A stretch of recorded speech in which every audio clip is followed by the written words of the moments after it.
સુરતની સાવલી પોલીસને મોટી સફળતા મળી. ચલણી નોટોની સાથે બનાવટી નોટો મૂકી ગઠિયાઓ ફ્રોડ કરતા મુંબઈથી ડિલિવરી કરવા આવ્યા અને પકડાયા.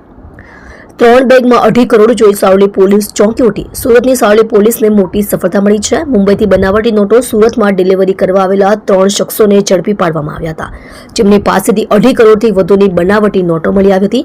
ભારતીય ચલણી નોટોની સાથે બનાવટી નોટો મૂકીને બેંક સહિતની જગ્યા ઉપર છેતરપિંડી આચરવામાં આવતી હતી. આ ગેંગ દ્વારા રૂપિયાના બંડલની પહેલી અને છેલ્લી નોટ અસલી અને અંદર બનાવટી નોટ રાખતા હતા. ચેકપોસ્ટ પર ચાલતા ચાલતા આવ્યા પોલીસે દબોચ્યા. સાવલી પોલીસને બાતમી મળી હતી કે દત્તાત્રેય શિવાજી રોકડે, ગુલશન અજીત ગુગલે, રાહુલ બોનુ વિશ્વકર્મા નામના શખ્સો અહેમદનગર મહારાષ્ટ્ર ખાતેથી ભારતીય ચલણી નોટોના બંડલો, જેમાં ઉપર ભારતીય ચલણી નોટો અને અંદર ભારતીય બચ્ચો કા ખાતાની નોટોના બંડલો બનાવી બેગોમાં મૂકી નીકળ્યા છે. આ ત્રણેય અંતરોલી ગામ 3 રસ્તાથી નિયોલ ચેકપોસ્ટ થઈ સુરત શહેર તરફ ચાલતા ચાલતા જનાર છે, જેથી પોલીસની ઓળખ છતી ન થાય તે રીતે નિયોલ ચેકપોસ્ટ ખાતે વોચમેનમાં હતા. તે દરમિયાન ત્રણેય શખ્સો ચાલતા ચાલતા આવતા કોર્ડન કરી પકડી પાડ્યા હતા. માર્કેટમાં ખોટી નોટ આપીને અસલી નોટ મેળવવાનો પ્લાન. આરોપી દત્તાત્રેય શિવજીની પૂછપરછમાં જણાવ્યું હતું કે રાહુલ મહાદેવ કાલે, રહે ઘર નંબર 46, બુરટગાંવ રોડ, કાલે ગલી, અહેમદનગર, જિલ્લો અહેમદનગર, મહારાષ્ટ્રનું. આજથી આશરે એકાદ અઠવાડિયા પહેલા અમારો સંપર્ક થયો હતો. રાહુલ કાલે જણાવ્યું કે સુરત શહેર વિસ્તારમાં મોટી મોટી માર્કેટ આવેલ હોય છે, જેથી રૂપિયા 200 અને 500ના દરની અસલ અને કૂપનવાળી નોટોના બંડલો બનાવી હું તમને મુંબઈ ખાતે આપીશ, જે મને સુરત સ્ટેશન આપજે, જેથી હું આ નોટોના બંડલો બેંકો તથા માર્કેટ વિસ્તારમાં લોકો પાસેથી 100-50ના અસલ નોટોના બંડલો મેળવી આ 200 અને 500ના દરના બંડલો આપી દઈશું અને જે નફો થાય તે આપણે સરખા ભાગે વહેંચી લઈશું. બનાવટી નોટો આપનાર અને ડિલિવરી લેનારને વોન્ટેડ જાહેર કર્યા. પ્લાન મુજબ ગત 13મી ડિસેમ્બરની રાત્રે આશરે 9:30 વાગે રાહુલ મહાદેવ કાલે વિલે પાર્લે બસ સ્ટેશન મુંબઈ ખાતે આ નોટોના બંડલો ભરેલા બેગો આપી ગયો હતો.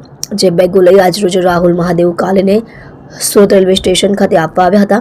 હાલ તો સાવલી પોલીસ દ્વારા ત્રણેય આરોપીઓની ધરપકડ કરવામાં આવી છે અને મહારાષ્ટ્રથી બનાવટી નોટો આપનાર અને સુરતમાં ડિલિવરી લેનાર રાહુલ કાલેને વોન્ટેડ જાહેર કરવામાં આવ્યો છે. આ સાથે રાહુલ કાલે જેની પાસેથી આ બનાવટી નોટ લાવ્યો હતો તેની પણ તપાસ કરવામાં આવી રહી છે.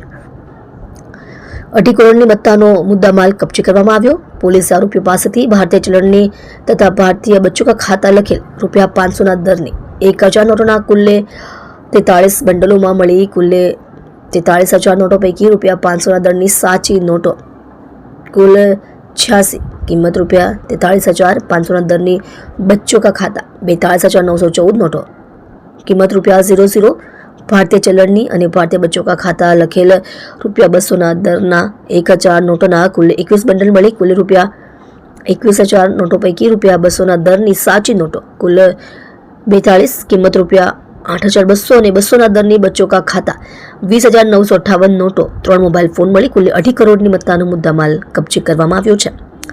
અસલ નોટો લઈ નકલી આપી છેતરપિંડી કરે છે. આ કામના આરોપીઓ રૂપિયા 500-200ના દરની નોટોના બંડલમાં પહેલી અને છેલ્લી અસલ નોટ અને વચ્ચે ભારતીય બચ્ચો કા ખાતા લખેલ કૂપન નોટો મૂકતા હતા.